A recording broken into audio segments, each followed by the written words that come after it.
What's up, guys? Welcome back to another video. As you can see, it's a little bit rainy when I took this video.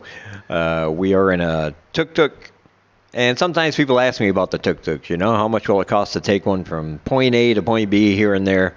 And the thing with tuk-tuks is that it's all negotiable. It's really their job is to try to get as much out of you as they can, and your job is, when negotiating, is to try not to pay too much. But there really are no set prices for tuk-tuk rides or anything like that. Your best bet, if you're looking for something that you can determine ahead of time exactly how much it is, would be a Pass app. You can download that app when you're here, and when you order one online, it will give you an approximate price, which is, I found out, usually really close to what it actually is. If you know where you're going to be picked up and where your destination is. But yeah, for people who say, hey, how much would it cost for me to take a tuk-tuk from here out here to this village or whatever, I can't tell you that because, like I said, you're going to have to put your negotiation skills to the test and just get the best price you can. But usually they're agreeable to anything within reason. So, you know, use your best judgment there. And I want to remind you that my book of short horror stories called The Things That Happen at Night is available at the link in the description for only $3. And also my book, Live in Cambodia, A Guide for Living in the Kingdom of Wonder, is available at a link in the description as well. We're looking for about $250 more for our monthly goal. So if anybody wants to donate, I have links down below for PayPal and Ko-Fi.com. And if you're kind enough, and if you want to, and if you can, and you want to send a donation through there, through either of those places, I will send you copies of both of my books. Just send them right to your email. And, of course, any future books I have, I will send them to you as well for free. Just for being kind enough to help support the channel and donate right now. So I really do appreciate you guys for doing that. Thank you. The Fair Circus here in Cambodia has recently been included in the Guinness Book of World Records. That's right, we have broken a record here in Cambodia. Well, not we. Like, I could never do that flippy stuff that they do, you know, that upside down acrobatic stuff. But the Fair Circus has. They recently did a performance earlier this year, and it's now been officially recognized as the longest running circus in one go in the world, according to the Guinness Book of World Records. They had a circus performance that lasted 24 hours, 10 minutes, and 30 seconds. And there were hundreds of performers. They slept in shifts just so that they could accomplish this. They worked together, and that includes everything from acrobatics to clowns to shadow puppets to traditional dance to just, you know, trapeze and, you know, everything else. They included everything in their repertoire, I guess you can say, to this cause, and they did it. So congratulations to the Fair Circus. And if you ever get to Cambodia and you get the chance to go see them, it is an excellent show. I got to see them a couple years ago. It's a fantastic evening out.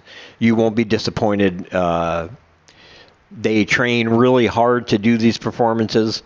Of course, there's always that element of danger as they're, you know, flipping and flopping and, you know, twisting and landing and very athletic. And, of course, that takes hours and hours of practice. So congratulations to them. Of course, it's not the only Guinness record Cambodia holds, actually. They also hold one for Angkor Wat, which is, of course, the largest religious complex in the world.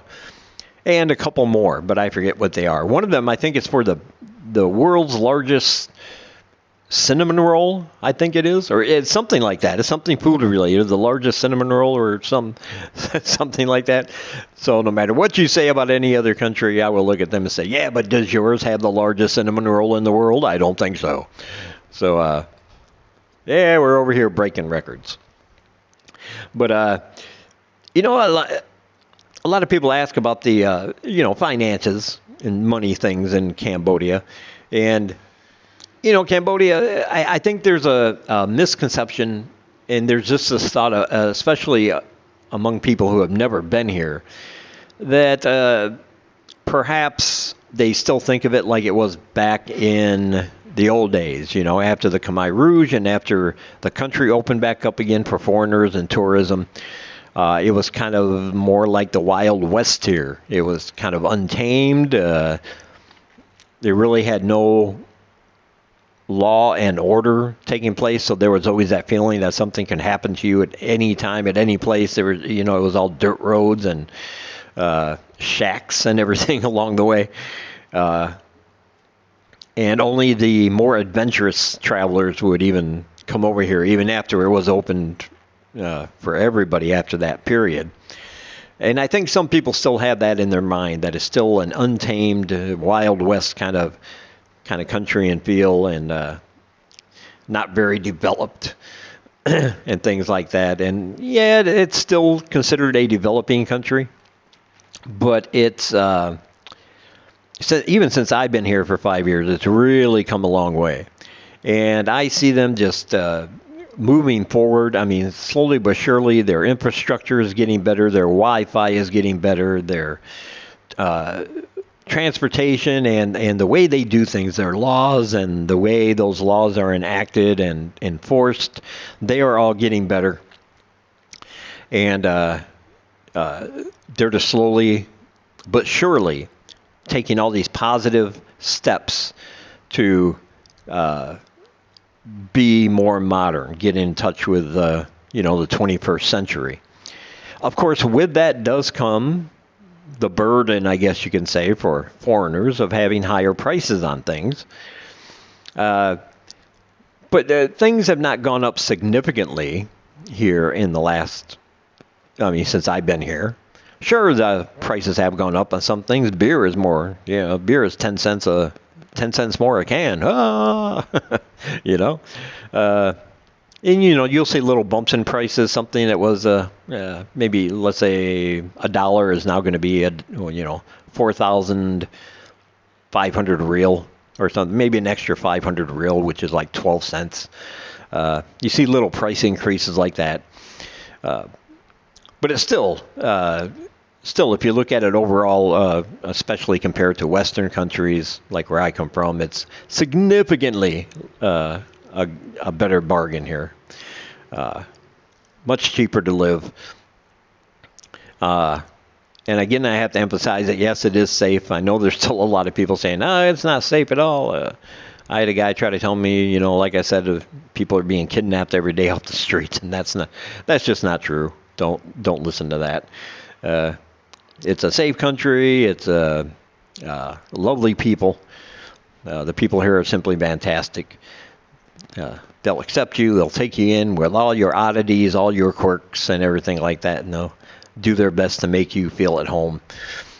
But yeah, sometimes the prices will, they will go up. And I suspect, and I'm sure most people would think this, that as they progress toward their infrastructure and things, that prices will continue to go up. But I don't see them going up significantly, or to the point where it would be unaffordable for anybody to come here.